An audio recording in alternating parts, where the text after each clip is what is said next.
Hey everyone, I'm Restock and welcome back to the channel.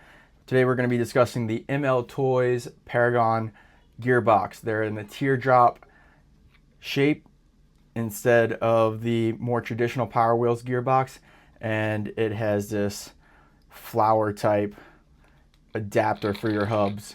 They boast a 24 volt 775 motor, which, if you know, our cars are running 40 volts, so we're going to put these to the test here soon enough.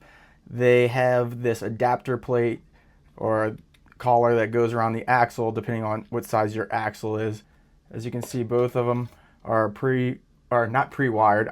I wired these to put into the car, but I haven't done enough testing with them just yet, and they had a race this past week, so we are going to do a little bit of a deep dive and see what is inside these gearboxes and what are the gear ratios, because on the website it tells you that there are first and second metal gears inside, 7 screws, and this is the first time this gearbox has been taken apart.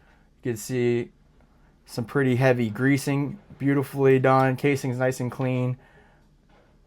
There's your first gear, that's nice and metal. The pinion's a little bit beefier. I'm going to start counting the teeth so that we can gauge where we're at on gearing. Man, this thing is chunky. This thing has got some weight to it, and it's got ball bearings. As you see, this one just fell out. I just counted the pinion gear is 13 tooth, and the first gear is 49 tooth, which gives you a 3.77 to 1 gear ratio compared to the Amazon $30 gearbox that runs 775s are 5.2 to 1 ratio. So you could tell this is nice because it does have metal studs. They are ball bearing first gear, just like ML Toys, but the weak parts are that it is plastic. It's nice that this is metal. On some of the ML gearboxes, depending on what stage you get, this can be plastic or metal. The stage 5 gearboxes that the ML Toys sell are metal. For example, we were running these in the pink Mustang, and these are the ML Toy gearboxes that are stage 5, and on the inside the studs are metal as well. What's nice is they can take different pinion gear, so you can see 15 tooth or 22 tooth, and they'll have different slots for the different motors. That's kind of nice. You don't get that option with the Paragon gearbox. It's bolted on there.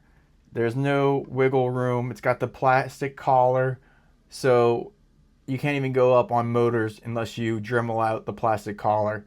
So the 775 ball bearing motors is what you get on the Paragon, can't even say the word. This is supposed to give you more top end, but I've had issues where it was geared too high, the pinion gear was too heavy, and it actually burnt the motors up and caused we were on the Speedy Squirrel from Peanut Workshop, and actually burnt out the Speedy Squirrel. So I'm not really a fan of modifying gearboxes because it just becomes a mess. And I'm actually going to show you guys.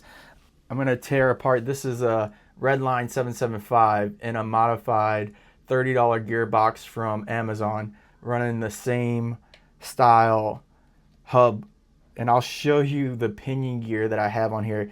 And this thing has been nothing but trouble because I just don't know what I don't know, and I know the pinion gear is entirely too big on this because I've burnt out a lot of equipment. And their motor has a 13 tooth pinion, where you can see here, this is the Amazon 775 motor. These things are pretty bulletproof. We've been running them for a very long time. You cannot take their pinion gear off and change it though. No amount of torching will get this thing off. So, and look at the length on that shaft. It's really hard to replace a motor in a gearbox to match the distance needed to grab this gear. So the motor stops and the gear for the pinion gear has to reach all the way to first gear. And not very many motor manufacturers have that length. Actually, looking at theirs, the pinion gear is actually pretty far out. And that makes sense because this is a direct replacement for the teardrop versus their stage 5 gearboxes. So 4 mounting points on the motor.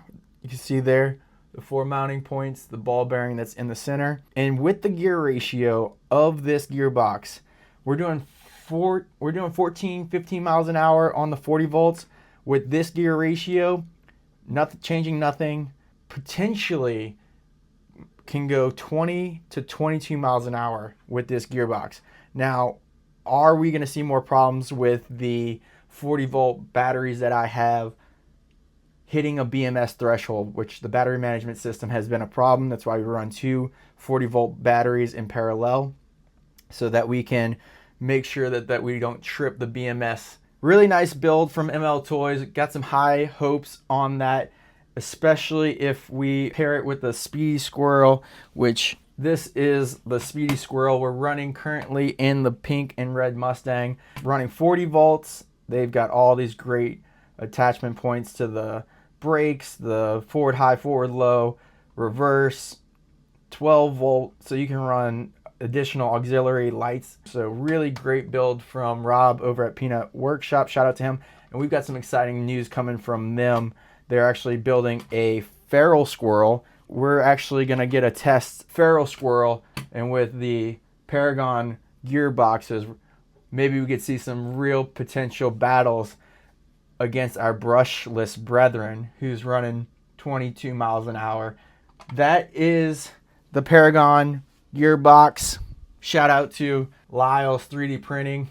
I can't really afford all his work. He makes a lot of great 3D printed parts.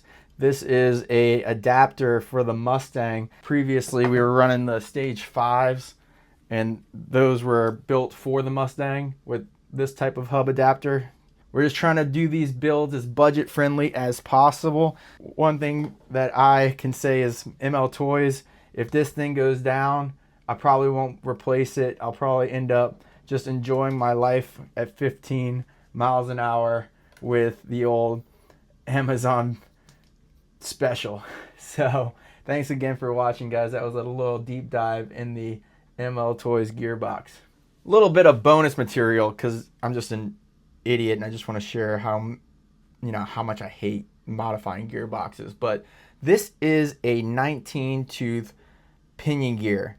It's soldered on. You can see the solder bead to the motor because look how much meat is on there, like hardly grabbing the gears because of the red line. The shaft doesn't even extend all the way up. And also these motors are rated for 12 volts and we're pushing 40 volts. That's not a good scenario either. So pinions, make sure you know what you're doing. I mean, I had to go as far as to solder the pinion on there because it was popping off, and it's just a nightmare. We want something that's reliable. I really don't recommend gearbox modifications. Hopefully this is the solution we've been waiting for. Hopefully, shout out ML Toys, and we'll give you some test results on the reliability and the speed on these very soon. I'm trying to get out of here, guys. Like and subscribe if you learned something, if you learned anything, if you enjoyed this video. Last bit of tidbit of knowledge, the 32P is the pitch of the gear. If you don't know, you've got to Google search and count the tooths and do a measurement on the diameter to then figure out your pitch. But 32P is what we needed for those teardrop style gearboxes. So maybe that'll save you a little bit of Googling. This stuff smells as bad as a World War II ship.